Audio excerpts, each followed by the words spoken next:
Hello student, स्वागत है आपका मेरे चैनल में। आप देख रहे हैं रमेश क्लासेस। तो आज का मेरा टॉपिक है मानव नेत्र। यह महत्वपूर्ण प्रश्न है, हर साल बोर्ड एग्जाम में आता ही आता है। ठीक है, तो आप इसे अच्छे से तैयार करके जाएं बोर्ड एग्जाम के लिए, ताकि आपको फुल मार्क्स एग्जामिनर दे। ठीक है, तो आज का टॉपिक है मानव नेत्र।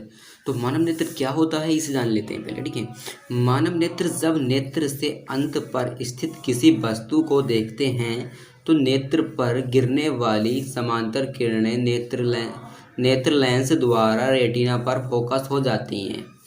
ठीक है, और नेत्र को वस्तु स्पष्ट दिखाई देती है। एक बार फिगर से मैं आपको समझा देता हूँ, आपको कुछ भी समझ में नहीं आया होगा। ठीक है, अब देखो फिगर देखो, पहले आप इसे देखो। इस तरह हमारा मानव नेत्र बना हुआ होता है। ठीक है, और अब देख लेते हैं, जब नेत्र से अंत पर स्थित किसी वस्तु को देखते हैं, ये हमारे नेत्र है, और नेत्र से स्थित मतलब दूर अंत पर, जैसे हमारी अंत पर वस्तु रखी है। ठीक है, जब हम यहाँ से नेत्र से किसी अंत मतलब दूर वाली वस्तु को देखते हैं तो नेत्र पर गिरने वाली समांतर किरणें नेत्र लेंस द्वारा रेटिना पर फोकस हो जाती हैं। अब यहाँ से आपको देखेंगे, जो नेत्र पर गिरने वाली किरणें हैं वो गिरने वाली किरणें जो हैं वो लेंस द्वारा रेटिना पर फोकस हो जाती हैं। ठीक है, अब थोड़ा नीचे देख लेते हैं हम। और नेत्र को वस्तु स्पष्ट दिखाई देती है। फिर क्या होगा, नेत्र को जो है यह वस्तु जो है वह स्पष्ट दिखाई देगी। उसके बाद नीचे देखते हैं, नेत्र लेंस से रेटिना तक की दूरी लेंस की फोकस दूरी कहलाती है। लेंस जो होता है हमारा, उससे रेटिना तक की फोकस दूरी कहलाती है। एक बार दोबारा डेफिनेशन को देखते हैं, नेत्र लेंस से रेटिना तक की दूरी नेत्र लेंस की फोकस दूरी कहलाती है। ठीक है, नेत्र से जो रेटिना तक की दूरी होती है वह क्या कहलाती है, फोकस दूरी कहलाती है। इस स्थिति में मांसपेशियां ढीली रहती हैं तथा नेत्र लेंस की फोकस दूरी सबसे अधिक होती है। इस स्थिति में क्या होती हैं, जो मांसपेशियां होती हैं वो ढीली रहती हैं और फोकस दूरी सबसे अधिक हो जाती है। यह सिकुड़ कर लेंस की पृष्ठों की वक्रता त्रिज्या को कम कर देती हैं। जब मांसपेशियां सिकुड़ जाती हैं तो क्या हो जाता है, जो हमारे वक्रता त्रिज्या है, त्रिज्याओं को कम कर देती है। ठीक है, और इसे नेत्र लेंस की फोकस दूरी भी कहते हैं। इसे कहते हैं नेत्र लेंस की फोकस दूरी कहते हैं। और वस्तु का स्पष्ट प्रतिबिंब पुनः रेटिना पर बनता है। कहाँ बनता है, रेटिना पर बनता है। ठीक है, पुनः रेटिना पर बनता है। नेत्र की इस प्रकार फोकस दूरी को कम करने की क्षमता को आँख की समंजन क्षमता कहते हैं। अब हम नेत्र के भागों के बारे में जान लेते हैं। अब देखो भागों के बारे में जान लेते हैं नेत्र के। ठीक है, पहले आपको मैं चित्र में दिखा देता हूँ। पहले जानते हैं दृढ़ पटल के बारे में। ठीक है, जो हमारा दृढ़ पटल है उसके बारे में जान लेते हैं।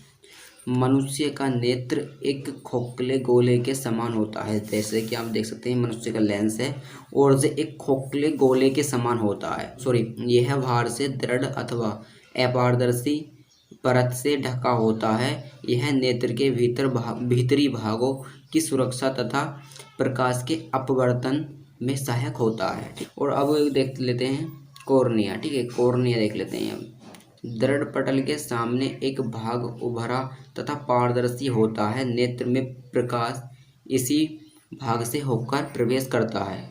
अब मैं आपको फिगर के हिसाब से दिखा देता हूँ। मुझे हमारा उभरा हुआ भाग जो होता है ये ठीक है, ये इसके द्वारा ही जब यहाँ से जब भी हमारा जो भी हम देख पाते हैं वो यहाँ इसकी मदद से ही देख पाते हैं। ठीक है, उभरे हुए भाग की मदद से देख पाते हैं। अब देख लेते हैं रेटिना। रक्तपटल के नीचे तथा नेत्र के सबसे अंदर की ओर एक पारदर्शी झिल्ली होती है।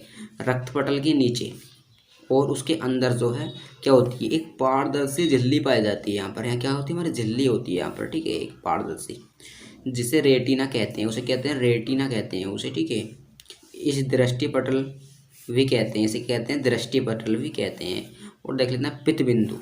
पित्तबिंदु देखते हैं, हमारा जो पित्तबिंदु है। ठीक है, रेटिना के बीचों बीच एक पीला भाग होता है। जो ये रेटिना है हमारा, इसके बीचों बीच एक क्या होता है, पीला भाग होता है यहाँ पर। ठीक है, पीला भाग होता है जहाँ पर बना हुआ प्रतिबिंब सबसे अधिक स्पष्ट दिखाई देता है।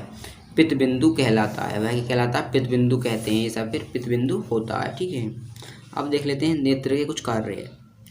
नेत्र के कार्य, हमारे पलकें जो होती हैं वो कैमरे की तरह होती हैं। आप अपनी पलकों को देखो, वो क्या होती है, कैमरे की तरह होती हैं। एक हमारी पलकें कैमरे के सतर की तरह काम करती हैं। जब पलकें खुली होती हैं तब हमारे सामने रखी वस्तु से चलने वाली किरणें कॉर्निया पर आपतित हो जाती हैं। जब हमारी जब पलकें खुली हुई होंगी जब तो हम देख पाएंगे। ठीक है, तो एक बार डेफिनेशन और देखते हैं। हमारे पलकें कैमरे की तरह होती हैं या फिर कैमरे के सतर की तरह काम करती हैं। जैसे कि हम कैमरा ऑन ऑफ करते हैं तो मतलब फिर ऑन करेंगे तो दिखेगा, ऑफ करेंगे तो नहीं दिखेगा। इस प्रकार हम अपनी पलकों को बंद करेंगे और खोलेंगे तो हमें दिखेगा, बंद करेंगे तो नहीं दिखने का। ठीक है, इसी प्रकार ये कैमरे की तरह काम करती है। तो आई हो आपको मैंने चित्र से भी अच्छे से समझाया है और जो परिभाषा है आपको मेरे साथ साथ याद हो गई हो। तो यदि वीडियो अच्छी लगी तो चैनल सब्सक्राइब जरूर कर देना और बेल आइकन दबा देना ताकि आपके पास सबसे पहले नोटिफिकेशन पहुंच सके। ठीक है, तो यह नेत्र जो है हमारा मानव नेत्र का चित्र है। ठीक है, तो आप इसे अच्छे से बनाना सीखिए। चित्र जरूर बोर्ड एग्जाम में आता ही आता 100%। ठीक है, इस चित्र को अच्छे से बनाना आप सीख लिए। यदि आप चित्र नहीं बना पाओगे तो आपके एग्जामिनर जो होता है वह नंबर काट देता है। ठीक है, तो मिलते हैं नेक्स्ट वीडियो में नेक्स्ट टॉपिक के साथ।